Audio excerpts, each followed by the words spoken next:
Hi guys, and welcome to another review. As you can hear, I've still got my cold and my voice is slightly going, and I will be chewing some gum, which is airways by the way, for anybody who wants to know, just to help alleviate that a little bit and so I don't cough all the way through it. We'll be reviewing today some Warlord Gates of Antares Concord. Now, I have to admit to something on this one. I've actually recorded this already, but unfortunately for some reason it didn't transfer over to my computer and then I lost it.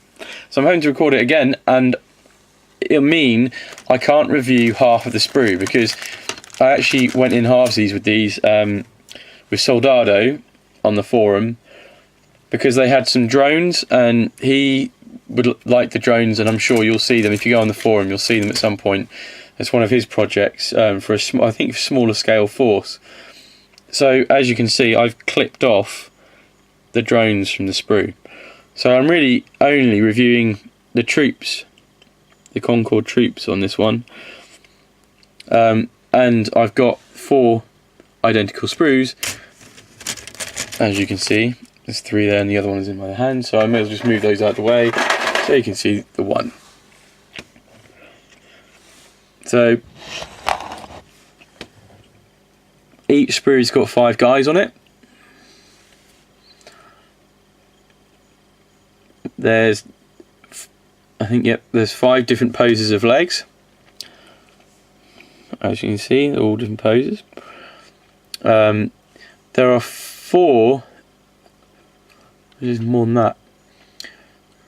There's 6 different options for arm composition. So it looks like you've got 4 that are just your standard kind of across the chest, either aiming or just sort of casual pose. You've got another set at the bottom which look like an officer. He's kind of, if I turn it over you can see a better idea. It looks like he's either waving, come on focus, the detail is quite fine so it might not pick it up. No, it's doing it now. I've got some light on it. So it looks like he's waving some people on, and then obviously with this one, it's a special weapon. Now, again, I haven't ever played Gates of Antares. I just like the look of the Concord troopers, and because they had their sprue sale on over Christmas, this is the reason why we went and bought these at half price. So it's brilliant. So I actually have no idea what the names of the different weapons are, but it's definitely a different weapon to what looks to be like the standard rifles. So their sort of body armour is really cool. It's got these cool like vents on the back. They come in 2 halves. You get the heads. Obviously, these are the heads with the visors. One of them has got the visor up, and I don't know how clearly you will see it. There you go. As you can see, there's a little bit of mould lining, but that's again what you normally expect with plastic. But it's easy enough to clean up. It's a little bit annoying that one of them looks to be on his face, but again, it's not normally too hard to clean up if you're careful. They come with these bases, which are a bit like, I mean, I don't know if they are, but they're a bit like the sort of Renedra ones. They're just flat discs. Again, no problem with that. They work their bases. One of the other things I thought was really interesting, and now Soldado didn't need them, so I was able to keep them and I can still review them. And it seems like it's really silly to just something silly to review over, but these flying bases. Now the reason why I thought they were quite interesting is your typical Games Workshop ones have this at both ends. They had the little pip at both ends. One that sits in the model, and then the other one that sits into the base.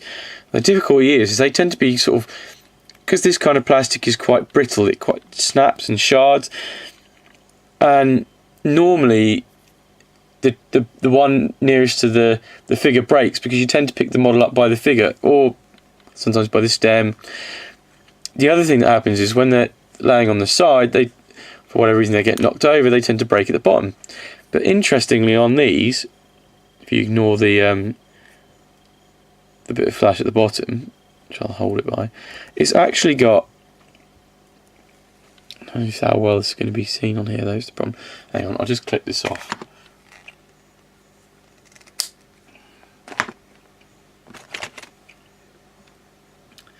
See if you see that better.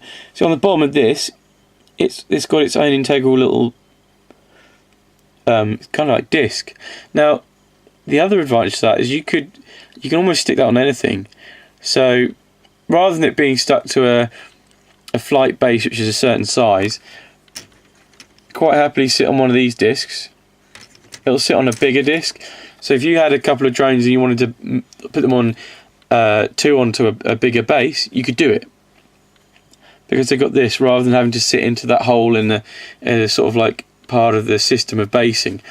So I quite like these for that reason. It gives you a bit more freedom and choice and what you glue them down to, really. I think you also get different heights, so there seems to be a good 2 or 3 different heights in there. Obviously you've got enough of those to go with the drones. So like I say, that's all I can really review, because the drones Soldado has, and maybe I can convince him to do a review of those.